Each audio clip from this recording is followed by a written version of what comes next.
When you're writing an English essay, how do you organise your thoughts into 3 body paragraphs?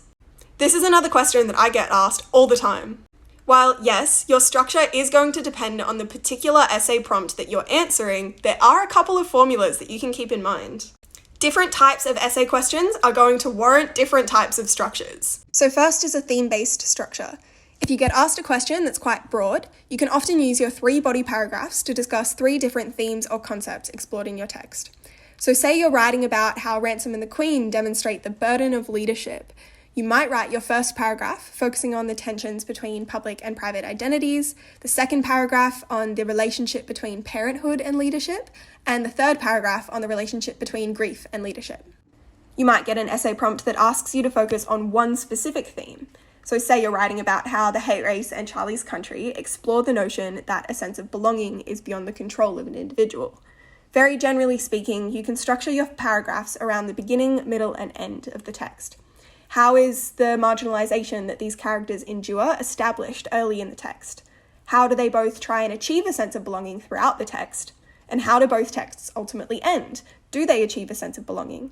What does that ending tell us about what the authors have to say about the idea of belonging? Lastly, you might be given a statement about your text, which you'll be asked to discuss. So say you're studying 9 days, and you're asked whether you think it's a story about a community more than an individual. Here, you'd aim to have a structure that lays out 3 key arguments, each building upon the last. Generally speaking, you might have one paragraph that simply agrees with or disagrees with the prompt. In this case, 9 Days is a story about a family and the connections they share across generations.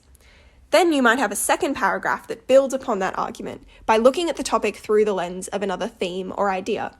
So in this case, you could say 9 Days also demonstrates the way that communities and society more broadly has changed over the decades.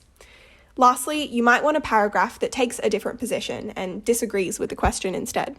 So here you might say that because 9 Days allows us to see the perspective of each individual character, we get a better picture of their families and community as a whole.